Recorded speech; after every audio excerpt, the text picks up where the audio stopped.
convidá-los a todos para abrir a palavra de Deus em Romanos capítulo 1, 26 e 27. Por causa disso os entregou Deus a paixões infames, porque até as mulheres mudaram o modo natural de suas relações íntimas por outro contrário à natureza. Semelhantemente, os homens também, deixando o contato natural da mulher, se inflamaram mutuamente em sua sensualidade, cometendo torpeza, homens com homens, e recebendo em si mesmos a merecida punição do seu erro. Até aqui a leitura da palavra de Deus. Antes de orar, eu queria fazer uma solicitação aos pais que estão com crianças pequenas, pedindo desculpas porque durante o mês de julho o nosso departamento infantil está em recesso. Eu sei que fica um pouco difícil para quem tem criança pequena, porque às vezes os meninos querem participar do culto também, não é? E nós ficamos felizes vendo os nossos filhos louvando a Deus e cantando e protestando contra o sermão às vezes, né, também. Mas nós pedimos que, se você não tiver condição de controlar ou manter o seu filho quieto, então saia só um pouquinho com ele, para ele acabar de gritar lá fora, e quando ele se acalmar, você pode trazer ele de volta, é muito bem-vindo. Nós não queremos que você perca a parte do culto, nenhuma parte, mas nós precisamos de entender que é preciso um ambiente de tranquilidade e silêncio para que nós possamos nos concentrar em ouvir a palavra de Deus. Vamos orar. Nosso Deus, nós pedimos a Tua orientação para a compreensão da Tua palavra. Nós oramos que o Senhor nos guie nesse tema tão difícil, espinhoso para os nossos dias. Oramos, ó Deus, por aqueles que de uma forma ou de outra estão enfrentando situações em que esse tema está no centro e pedimos que o Senhor os ajude e nos ajude também a sermos fiéis à Tua palavra em todos os sentidos. Em nome de Jesus. Amém. Meus irmãos, os dois versículos que eu li, eles representam parte do argumento do apóstolo Paulo no capítulo 1, em que ele explica por que ele quer pregar o evangelho na Espanha. A razão, diz o apóstolo Paulo, é que todo mundo pagão está condenado. Não há inocentes diante de Deus, nem mesmo aqueles que nunca ouviram o evangelho, nem ouviram falar da lei de Moisés, são inocentes diante de Deus. Porque Deus se revelou a essas pessoas, primeiro pela consciência e segundo pela criação. E tanto por uma quanto pela outra e pela combinação das duas, nós deveríamos saber que há um Deus e que esse Deus é santo, é justo, ele é reto e que ele não é a natureza e que nós devíamos dar glória a ele e render-lhe graças durante a nossa vida. Entretanto, a humanidade desprezou esse conhecimento de Deus. Paulo nos diz no início do capítulo 1 que eles sufocaram a semente do conhecimento de Deus que está nos seus corações e se voltaram para os ídolos, criaram deuses à sua imagem e semelhança e rejeitaram a revelação do Criador e do Todo-Poderoso. Deus, então, como castigo pela rejeição da humanidade, entregou a humanidade aos seus próprios desejos, entregou a humanidade às suas próprias paixões e, como resultado, tiradas as travas e os freios, a humanidade se precipitou cada vez mais na imoralidade, na violência e na perversão dos seus caminhos. E aqui o apóstolo Paulo aponta uma dessas consequências do abandono de Deus, por assim dizer. Deus abandonou a humanidade e as suas paixões. E como resultado, então, nós lemos aqui, os homens, sem mais a graça de Deus para controlá-los, eles perverteram a ordem natural das coisas, desonraram o seu corpo entre si. E Paulo aponta para o lesbianismo e o homossexualismo como sendo evidências concretas dessa entrega de Deus. Ou seja, Paulo vai falar e fala dessas duas coisas nos versos 26 e 27 como sendo uma expressão do juízo de Deus sobre a cultura dos seus dias. E nós fazemos a transposição e vemos também esses sinais hoje indicando a ira de Deus sobre a nossa própria cultura e nossa própria sociedade. Portanto, o meu tema nessa noite é esse, dos versos 26 e 27. Quando Paulo fala que Deus entregou os homens, as pessoas, às suas paixões infames, ele fala no verso 26 que as mulheres mudaram o modo natural de suas relações íntimas por outro, que é o lesbianismo, contrário à natureza. E no verso 27 ele diz que os homens fizeram a mesma coisa, homem com homem, cometendo torpeza e recebendo em si mesmo a merecida punição do seu erro. Nós estamos diante de um dos assuntos mais sensíveis e polêmicos dos nossos dias, que é essa questão da homossexualidade. Por homossexualidade nós entendemos não somente a atração e o sentimento entre pessoas do mesmo sexo, mas também as próprias relações sexuais entre elas. A pergunta é por que esse assunto tem ganhado tanta visibilidade em nossa época? E a resposta pode ser dada na seguinte direção. Primeiro, porque o movimento, chamado movimento gay, ele organizou-se nos últimos 30 anos e ele assumiu uma militância que não existia antes. Sempre houve pessoas que se sentiram atraídas por outras do mesmo sexo e que mantinham relações com pessoas do mesmo sexo. Sempre houve. Há relatos disso nas culturas mais antigas que nós temos conhecimento. Mas é que somente agora, nas últimas décadas, no mundo ocidental, é que houve uma movimentação das pessoas que são participantes desse movimento para fazer com que não somente esse tipo de relação seja considerado aceitável, mas que seja visto como normal e até desejável. E esse movimento, então, ele vem ganhando cada vez mais, apesar de ser minoria, a adesão de políticos, de artistas, de fazedores de opinião e tem conseguido influenciar os meios de comunicação, a mídia, a política, a cultura e a própria opinião pública, não é? Eu sei que vocês não sabem disso porque crente não vê novela, mas me contaram que na novela da Globo, numa novela da Globo recentemente, houve a primeira cena de sexo gay jamais apresentada numa novela. Como eu sei que vocês não assistem novela, eu estou trazendo essa informação para vocês, não é? De que isso aconteceu e que mostra, de fato, como o movimento gay ele tem conseguido impactar e influenciar a cultura e a mídia em geral. Ganhou até os meios acadêmicos, a defesa de acadêmicos, de estudiosos que argumentam e tentam demonstrar cientificamente, por exemplo, a questão da ideologia de gênero, que os gêneros se constroem socialmente e que não é uma questão da escolha do indivíduo, né? E pela última contagem que eu soube, né, já havia 16 possibilidades de sexualidade. Você nasceu mulher, mas por dentro você é homem, mas você gosta de mulher. Ou então você nasceu mulher, você por dentro é homem e você gosta de homem.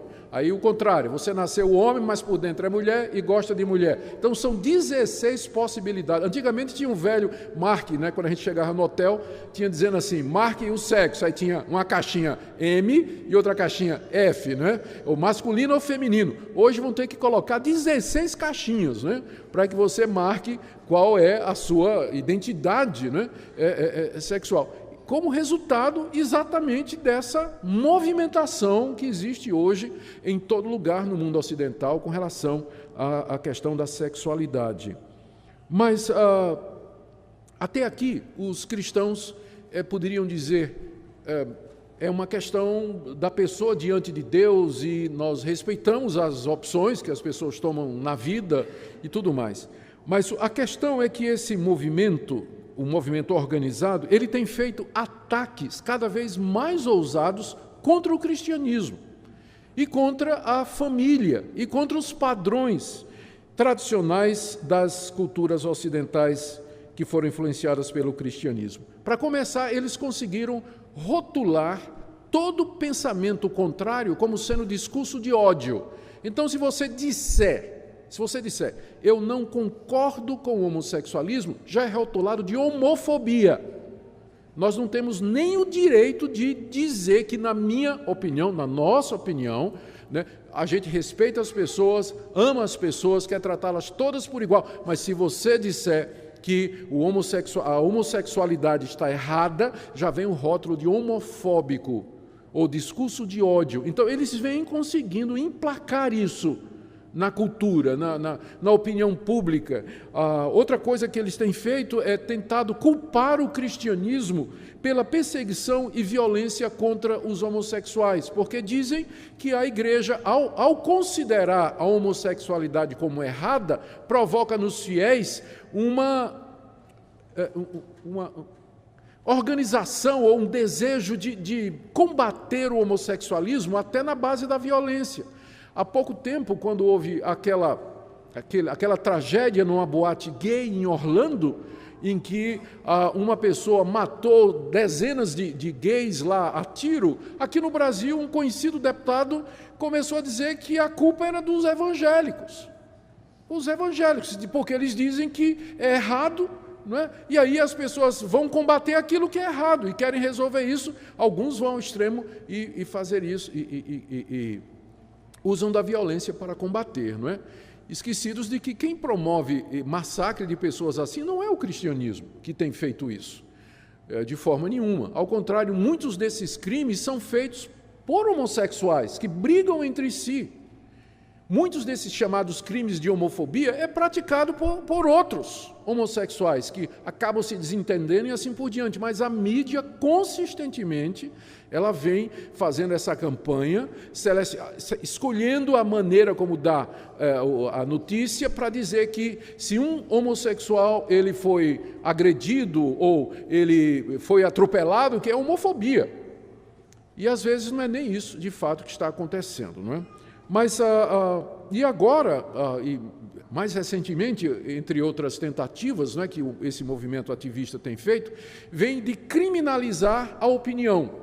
Ou seja, eles vêm tentando emplacar no Brasil algum tipo de lei que proíba as igrejas a pregar ou dizer o que elas acreditam com relação a isso. O último projeto de lei, que até agora não passou, primeiro tinha um projeto que proibia completamente.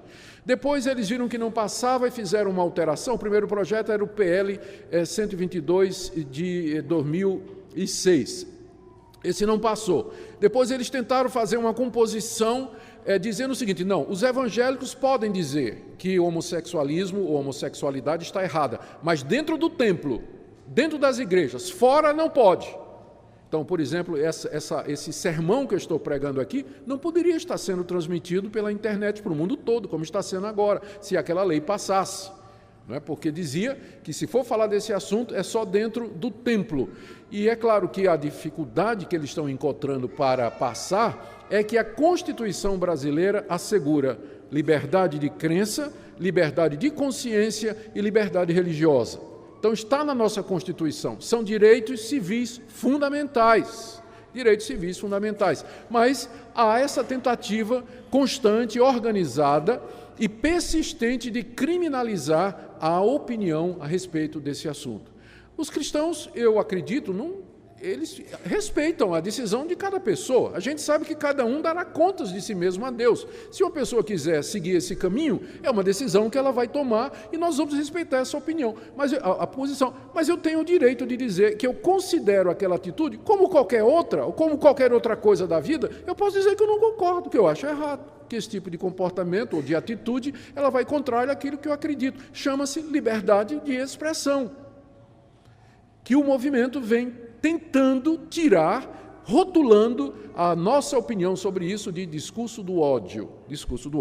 Então, por conta disso, esse assunto tem ganhado uma dimensão muito grande na mídia e até no meio evangélico também. E quando a gente vai tratar desse assunto, a gente tem que tratar com muito cuidado, não é? E também procurando ser justo para não exagerar ou deturpar as posições ou as opiniões das pessoas a respeito disso.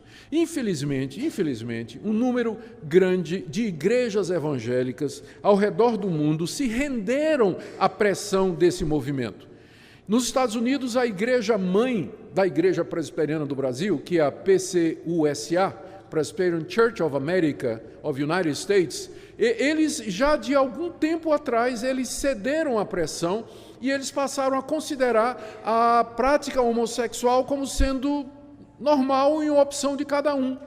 Passou a aceitar como normal. O passo seguinte foi aceitar o casamento gay. E o passo seguinte é que agora tem pastores e pastoras gay também.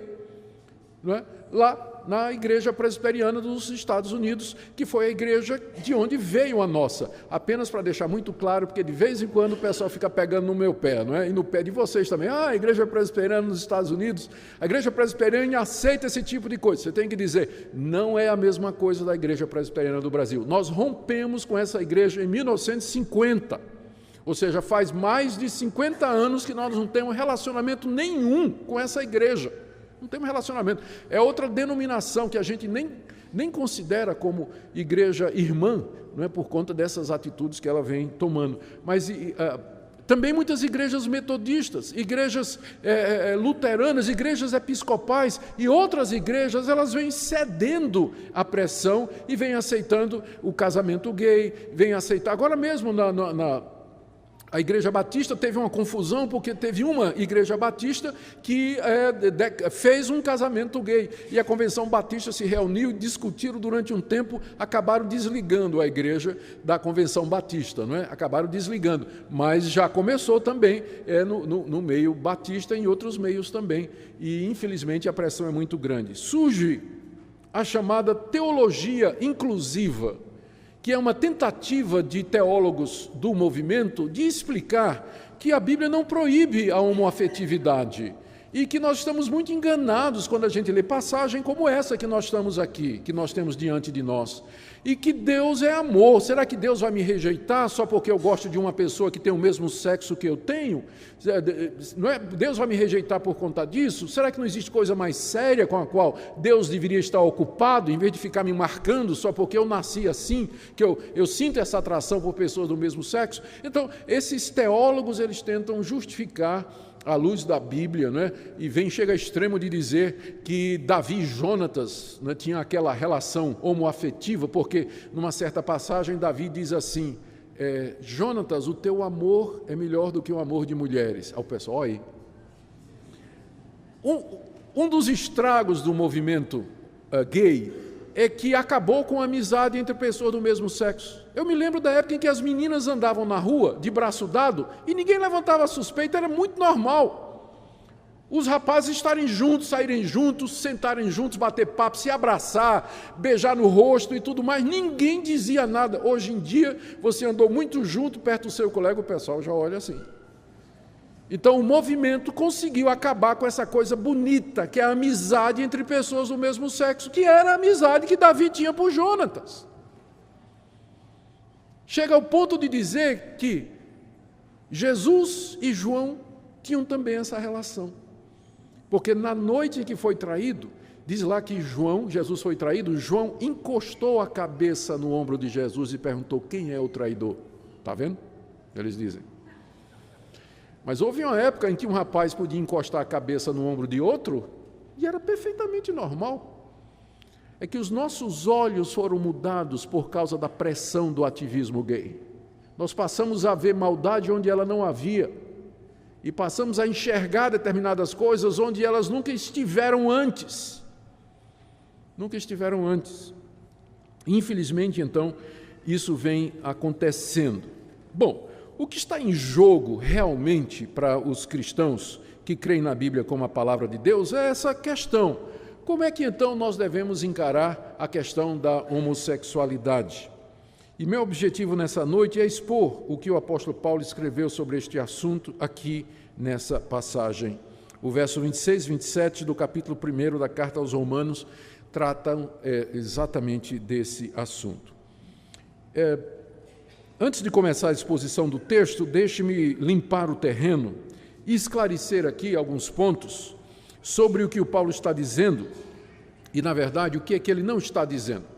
Acho que eu vou começar com o que Paulo não está dizendo, ou o que é que ele não está proibindo aqui, ou vou tentar dizer como é que algumas pessoas acham que esse trecho deveria ser lido. Em primeiro lugar, a posição mais contundente contra essa passagem é daqueles que dizem que Paulo aqui, ele está simplesmente refletindo o pensamento da época dele, em que os gays eram vistos com preconceito e que os homossexuais eram perseguidos, queimados e apedrejados. Então Paulo aqui Ele era inspirado por Deus, mas ele era humano também. Então, ele está pensando como um homem da sua época. Portanto, isso aqui não vale para nós hoje, porque reflete o pensamento de 2000 anos atrás, quando ninguém sabia direito essa questão da homossexualidade, que é uma coisa que é genética, que, enfim, é inevitável, a pessoa já nasce desse jeito. Paulo não tinha como saber naquela época. Então, ele, como todo mundo, achava que a homossexualidade era uma coisa errada. Logo, essa passagem não vale para nós hoje. É o que muita gente diz. Mas a verdade é outra. A verdade é que, na época de Paulo, o pensamento era diferente. Embora Paulo tenha nascido judeu, ele nasceu numa cidade grega de Tarso, na Cilícia, e era cidadão romano. E a homossexualidade era bastante comum no mundo greco-romano em que Paulo viveu. Aristófanes, um famoso dramaturgo grego que viveu alguns anos antes de Cristo, ele disse numa certa ocasião que a homossexualidade era tão comum na cidade de Atenas que ele estava certo de que a maioria de sua audiência era de homossexuais. Os livros de história nos dizem que dos 15 primeiros imperadores, 14 eram homossexuais. Nero era casado com um homem. Então, era extremamente, quando não tolerado, era encorajado. A pederastia, que é o envolvimento de homens com meninos, era vista como sendo uma maneira do menino galgar a maturidade. Era considerado normal isso aí. Então, Paulo não está refletindo o espírito da época, ele está indo ao contrário do espírito da época dele. Ele não está condicionado pela cultura, ele está indo contra a cultura dos seus dias. Os judeus que eram contra esse pensamento eram uma minoria. O Israel e os judeus que lá estavam representavam uma porção ínfima do vasto Império Romano, civilização gigantesca de alcance mundial. Os judeus não tinham influência nenhuma. O pensamento dominante era que aquilo era visto como uma coisa comum. A bem da verdade se diga que tinha alguns filósofos e alguns poetas que questionavam a prática homossexual, mas no geral era aceito no mundo de Paulo. Normalmente. Então, ele não está aqui falando como uma pessoa que está bitolada pela cultura da época dele. Ao contrário, ele está indo contra aquilo que era aceito como normal nos seus dias. Também outra coisa, algumas outras pessoas dizem, não, tudo bem, Paulo aqui está falando realmente contra o homossexualismo, mas ele está aqui se opondo somente ao homossexualismo religioso. Deixa eu explicar. No Antigo Testamento, tem 4 passagens onde se fala a respeito dos prostitutos cultuais. O que eram os prostitutos cultuais? Eram homossexuais que eram sacerdotes, ministros das religiões pagãs. E eles ministravam nos altares, ofereciam os sacrifícios e eles se deitavam com os homens, como parte da cerimônia religiosa. Eles eram, então, prostitutos cultuais, eram homens, eram homossexuais que eram religiosos e praticavam homossexualidade no contexto religioso. Então as pessoas dizem, olha, Paulo está proibindo aqui a idolatria. Ele está proibindo aqui o culto aos deuses pagãos. Mas eu fico olhando no texto e procurando onde está isso, eu não encontro. Onde é que está aqui que Paulo está proibindo a idolatria? Nessa passagem aqui. Ele está falando das relações homossexuais em geral. Não está destacando que, não, eu sou contra a homossexualidade que faz parte, que leva à adoração de deuses estranhos ou você se envolver no culto pagão. Onde é que está isso aqui no texto? Paulo não está falando disso. Ele está falando da homossexualidade em termos mais amplos possíveis, que engloba tudo. Outros dizem assim, não, isso aqui o apóstolo Paulo está apenas criticando a pederastia ou a pedofilia, que era muito comum nos seus dias. Tá bem, até poderia ser se tivesse só o verso 27, mas e o verso 25 que diz de mulher com mulher? Isso não é pederastia. Então, Paulo não está falando de pederastia, pedofilia, ele está falando de, independente da idade, de relações homossexuais, independente da idade, e tanto de mulher com mulher, como de homem com homem. Mais uma vez, é uma tentativa de tirar a força dessa passagem. Outros ainda dizem aqui, Não, aqui o apóstolo Paulo, ele está proibindo somente os relacionamentos homossexuais quando eles são abusivos e violentos, porque se há fidelidade e amor entre o casal gay, então não tem nada errado nisso, porque o que vale é o amor, é o mais importante, que haja fidelidade. Paulo está apenas condenando essas relações violentas. Mas eu olho mais uma vez para o texto e pergunto, onde é que está isso no texto? Paulo não está destacando nenhum tipo específico de relação homoafetiva, ele está falando dela em geral, e, portanto, está incluindo todas. Todas, não está destacando uma em particular. E, finalmente, o que nós temos que dizer aqui é que essa passagem se lida no seu contexto e no seu modo natural, na forma simples como ela está. O apóstolo Paulo está falando de relações homossexuais entre mulheres e homens em geral, e, portanto, está incluindo todo tipo de relação homoafetiva. Não está destacando uma em particular, mas está falando de todas. Portanto, a passagem tem uma aplicação global, geral, universal e vale para os nossos dias perfeitamente. Perfeitamente. E é assim que nós vamos tratar a passagem. Então, perguntemos, como é que Paulo considera as relações homossexuais aqui?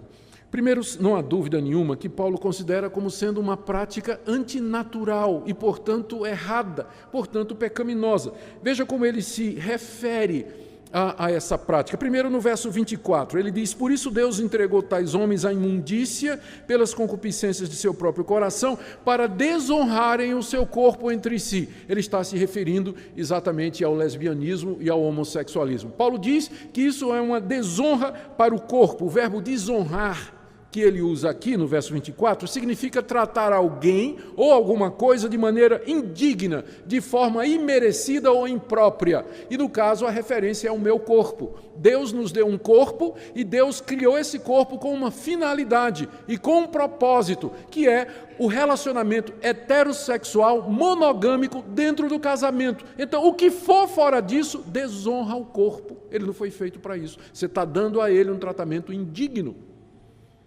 Está dando a ele um tratamento desonroso.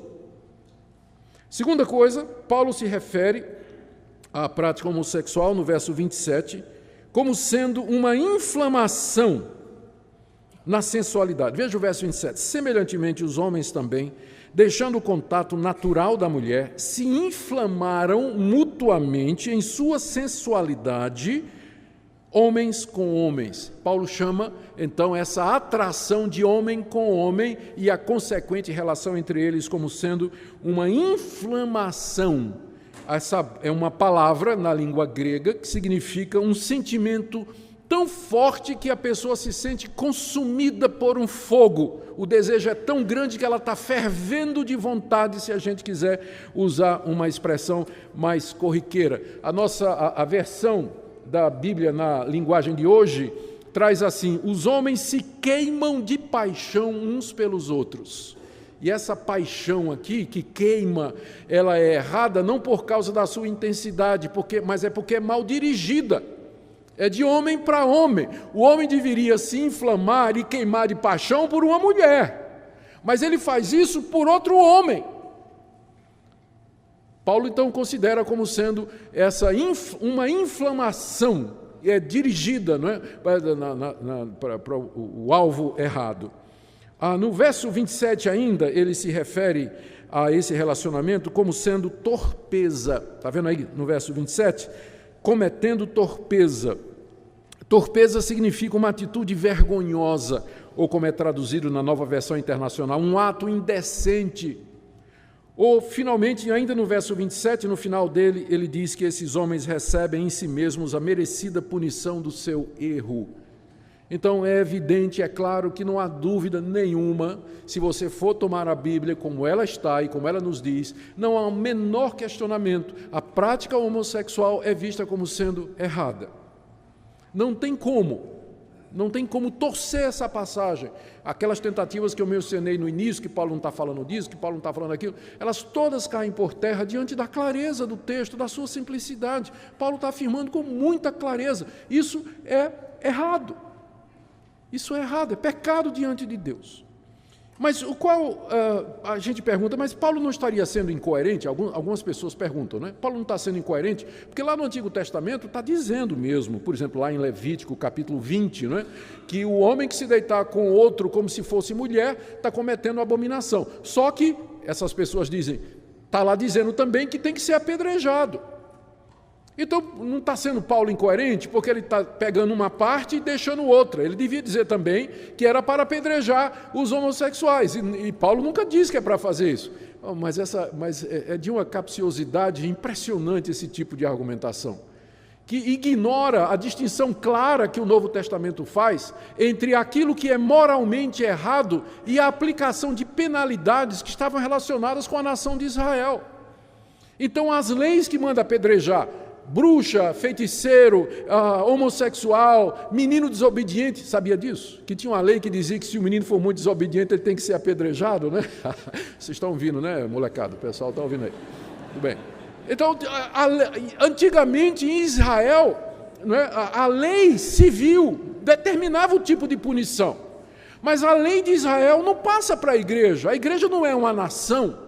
A igreja não está contida num território geográfico, ela não tem uma legislação de punir os infratores, não é? Então, aquelas leis do Antigo Testamento que falam de mandar matar e tudo mais, elas não passam para a igreja no dia de hoje. Tem a ver com Israel enquanto nação. Mas a lei moral de Deus, ela permanece para sempre. E esse tipo de atitude, a prática homossexual, o adultério, e a fornicação, a prostituição e tantos outros que são mencionados no Antigo Testamento, é uma quebra do 7º mandamento: não adulterarás.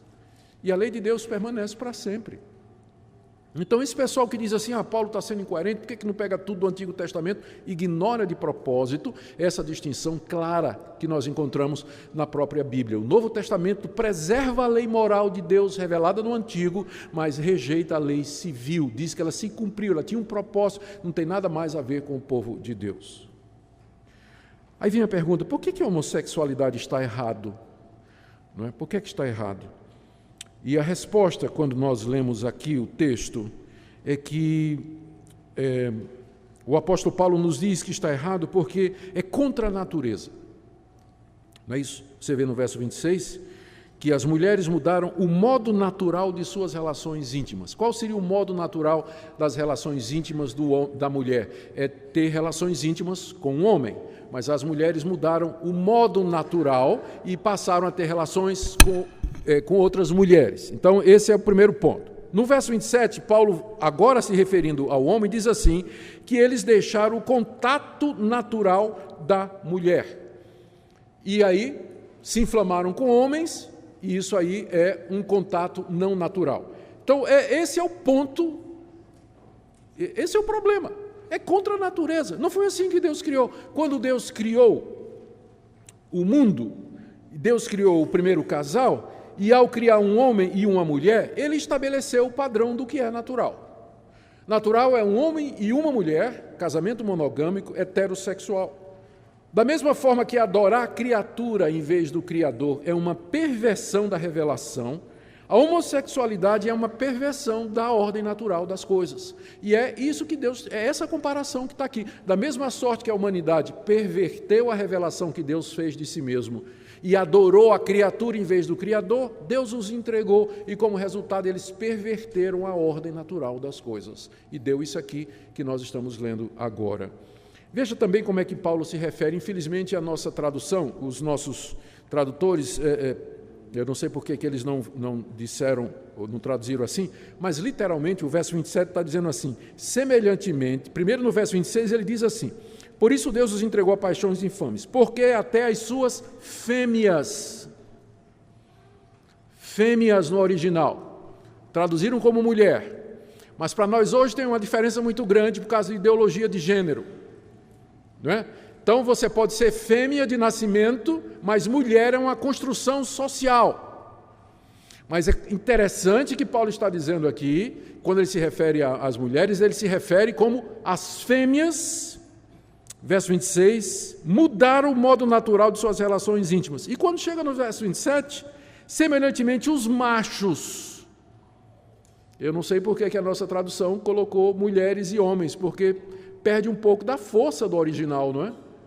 Semelhantemente, os machos, deixando o contato natural da fêmea, se inflamaram mutuamente em sua sensualidade, cometendo torpeza macho com macho, recebendo em si mesmos a merecida punição do seu erro.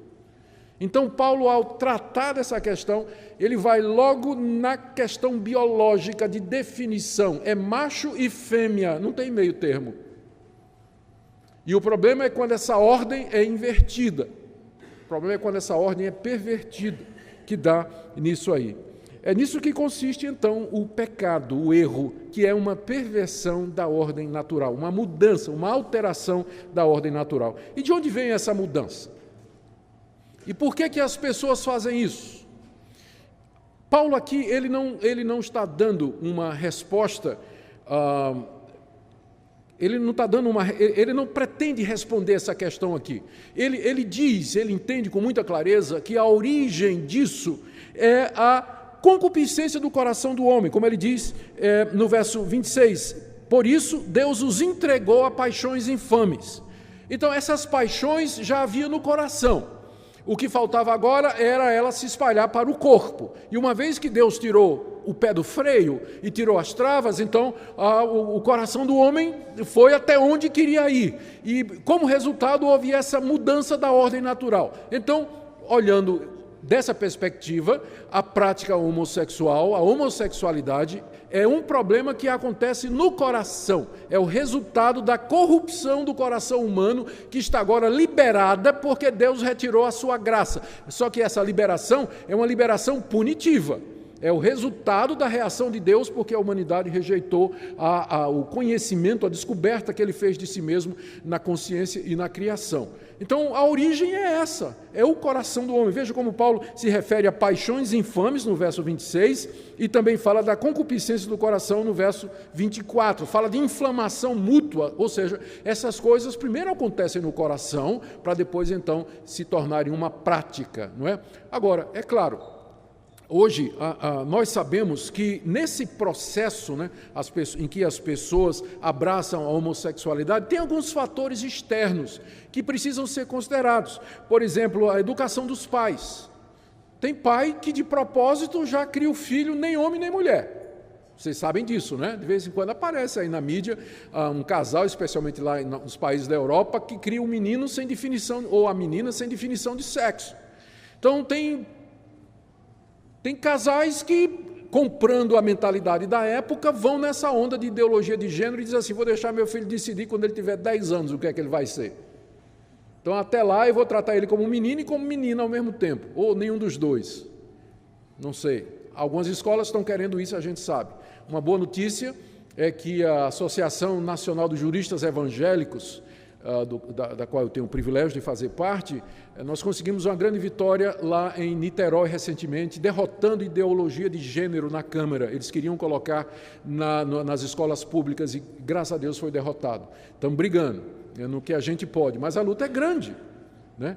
Nós vamos falar sobre ideologia de gênero no próximo domingo, na escola dominical, que nós vamos ter uma aula só sobre isso, né? Então, eu creio que vai ser do interesse de vocês. Mas o meu ponto aqui, para voltar ao que estou dizendo, a gente sabe que a educação dos pais, a educação pública, acaba provocando isso, né? A influência da cultura e da mídia, onde isso é colocado de maneira tão aberta, né? Provoca também. Eu acho que eu já disse para vocês no domingo passado que eu estava vendo televisão e apareceu a notícia, sabe aqueles eventos de a moda masculina de verão de 2016, né? Teve um lançamento da moda masculina de verão de 2016 lá em um país da Europa. Quando eu olhei,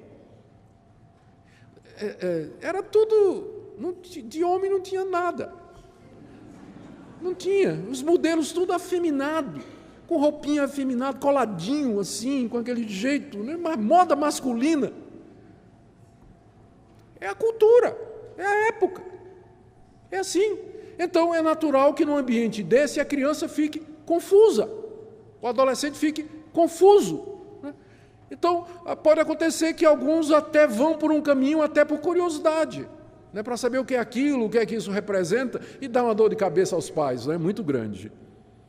Abuso sexual sofrido na infância, muitos apontam para isso, que foram abusados na infância, e apontam como sendo a causa. Lares disfuncionais, onde os papéis não são respeitados, onde quem usa calça é a mulher e o homem usa a saia, não é?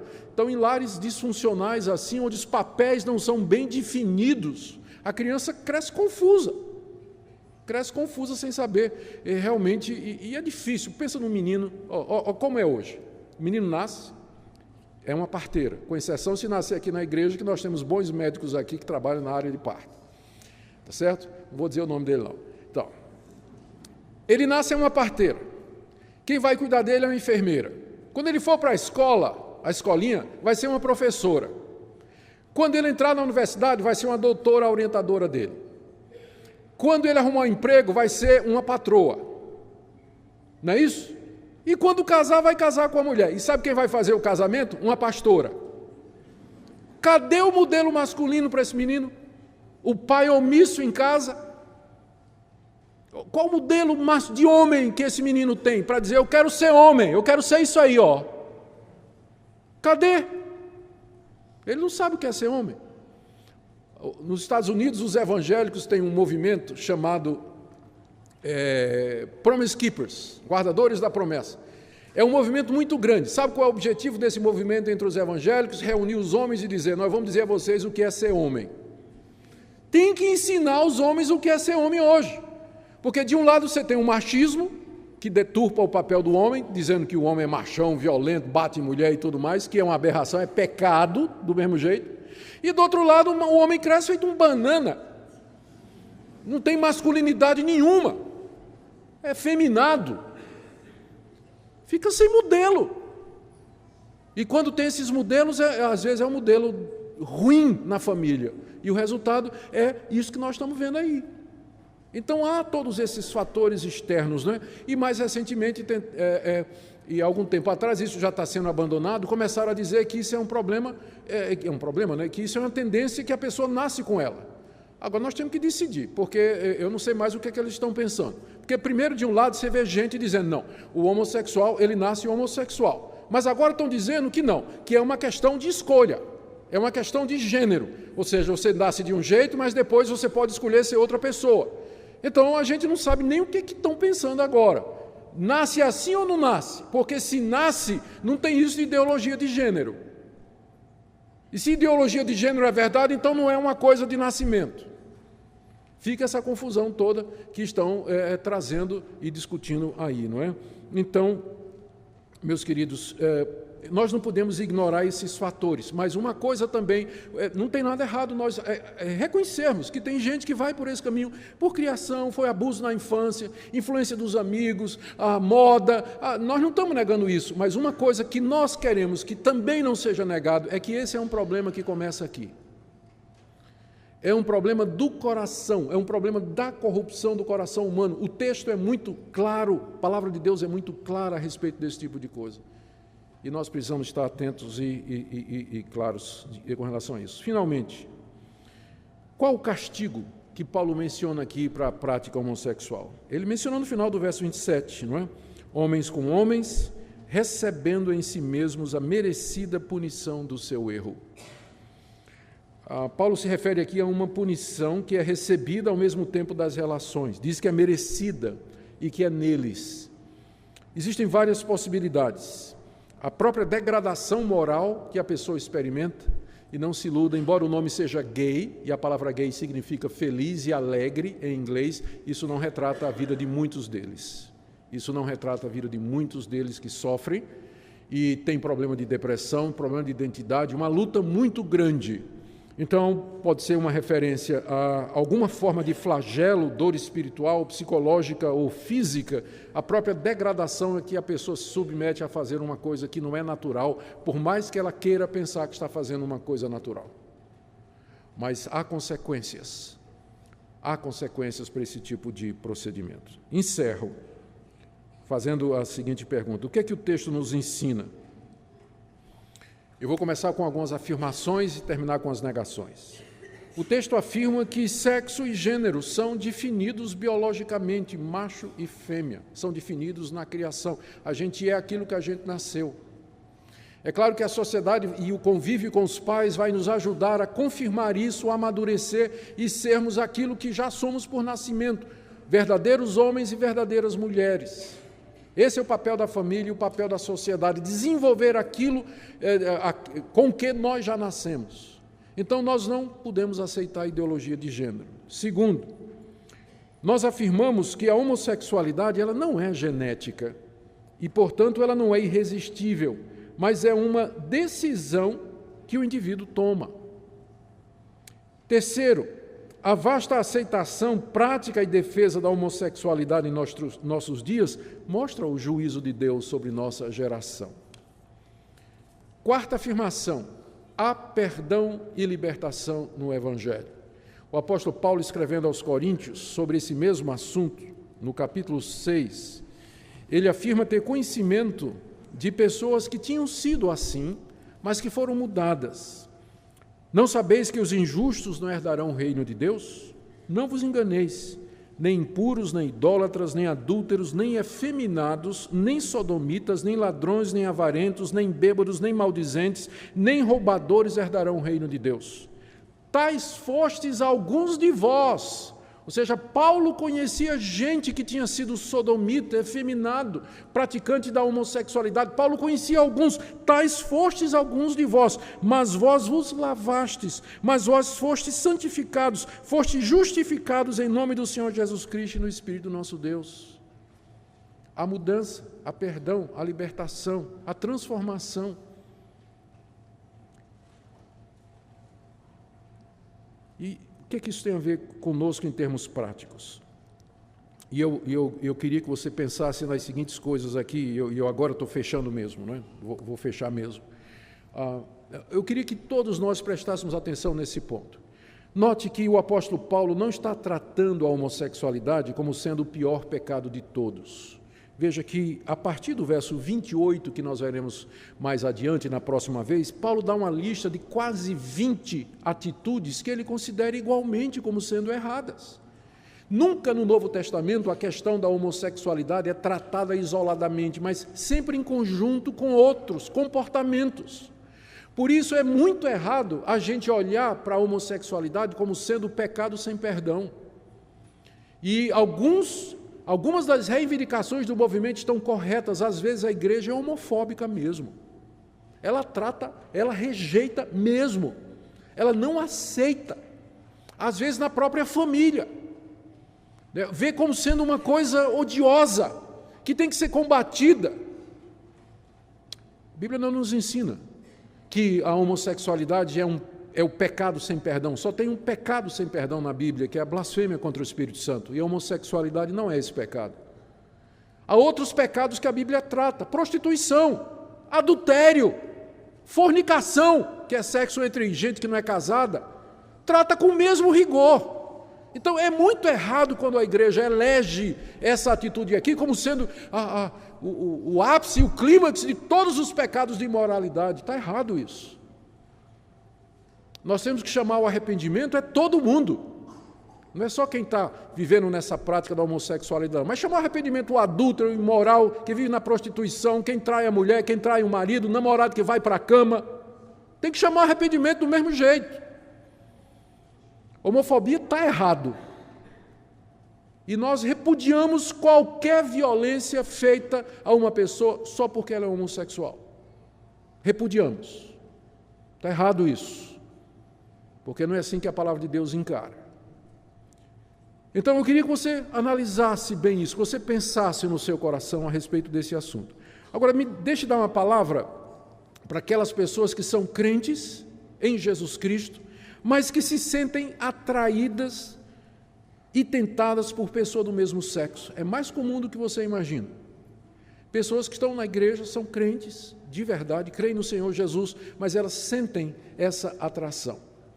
Eu quero que você veja a diferença entre tentação e o pecado em si. Ser tentado não é pecado. Pecado é quando você cai nele. Nós somos tentados de muitas maneiras. Quem não é homossexual, ele é tentado para o lado de cobiçar pessoas que não lhe pertencem do outro sexo. Quem sofre com essa questão da homossexualidade é tentado a cobiçar pessoas do mesmo sexo, mas no fim é uma tentação do mesmo jeito. Então, não é pecado você ser tentado, pecado é quando você concorda, quando você aceita, quando você começa a fantasiar, quando você vai para a internet para ver e depois você vai para a prática. Aí é pecado. Eu não posso evitar que um passarinho pouse na minha cabeça, mas eu posso evitar que ele faça um ninho. Não é verdade? Então, pensamentos vêm, tentações vêm, desejos chegam no coração, mas a gente pode dizer não, não e não. E nós podemos lutar contra isso com a graça de Deus, não só contra essa tentação, mas contra qualquer outra. Com a graça de Deus, pelo poder do Espírito Santo, nós podemos lutar contra a tentação. Então, ser tentado em si não é pecado. Mas o pecado é quando você se deixa envolver. Também uma palavra a quem está envolvido na prática homossexual. Como eu disse, a igreja não pode ver isso como sendo um pecado sem perdão. E é necessário que você entenda que o mesmo tratamento que nós lhe daríamos é o mesmo tratamento que nós daríamos a uma pessoa que também está engajada em qualquer outra prática sexual ilícita. E o tratamento é padrão, é o mesmo. Arrependimento, mudança de vida, fé no Senhor Jesus Cristo para perdão de pecados, comunhão com Deus e com o seu povo. É a mesma mensagem, não tem diferença nenhuma. E a última palavra aqui, talvez a mais difícil, aos pais que têm filhos que estão sendo tentados nessa área. É muito difícil isso. E muitos pais sofrem, eu não sei nem como, cada situação é uma situação, talvez a minha história ajude um pouquinho. Eu fui um menino muito malvado, não desse jeito, né? Mas eu dei muito trabalho à minha família, dei muito trabalho. Roubava coisa de casa, ia para farra, ficava bêbado, fazia coisas das quais hoje eu tenho vergonha só de falar, não vou falar muito não. Mas eu tinha uma mãe que me amava e orava por mim, e um pai que discordava completamente de mim, mas nunca fechou a porta da casa dele para mim, nunca fechou. Eu sabia que mesmo depois daquelas noites de farra e tudo mais, eu podia voltar para casa, que eu tinha um lar ali. Que meus pais não concordavam comigo, isso era muito claro, mas eles nunca me abandonaram. No dia que Deus abriu o meu coração e eu me tornei crente, os meus pais me receberam de braços abertos. Eu sabia que eu tinha um lar para onde eu podia voltar, alguém que podia me abrigar e me ajudar e me acolher. Então, se eu posso dizer alguma coisa para você, não feche a porta para o seu filho. Você pode deixar muito claro para ele que você não concorda, mas você pode fazer isso sem demonstrar rejeição e ódio a ele. Você pode dizer, você ainda é meu filho e eu vou amar você, não importa a decisão que você faça. Mesmo que eu não concorde com isso, e você sabe que eu não concordo com isso, mas a porta do meu coração, e enquanto for possível, da minha casa vai estar aberta para você. É claro que na minha casa eu não quero que você traga pessoas, que você não faça tais coisas, tem hora para você chegar e tem tudo mais, enquanto você estiver na minha dependência, não é? Mas o meu coração está aberto para você, você conta com minhas orações e vou estar com você sempre. Eu acredito que o amor e a misericórdia são o melhor caminho. São o melhor caminho. Quem sabe um dia esse filho vai dizer, puxa vida, eu sou tão rejeitado, as pessoas olham com tanto preconceito para mim, mas minha mãe me ama. Meu pai me ama, apesar de eu ter dado tanta tristeza ao coração deles, e quem sabe Deus não vai usar isso para fazer a diferença na vida do seu filho. E que Deus a todos nos dê graça, meus irmãos. Oremos pelo nosso país, oremos por esses queridos que lutam com essas coisas, que Deus nos dê misericórdia, sabedoria, para lembrarmos que aquele que está em pé, veja que não caia.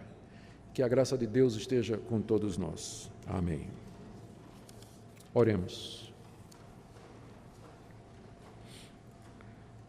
Ó Pai querido, nós pedimos misericórdia, pedimos que o Senhor tenha compaixão de nós, pedimos perdão pelas vezes que não soubemos tratar pessoas que estão lutando contra essa tentação.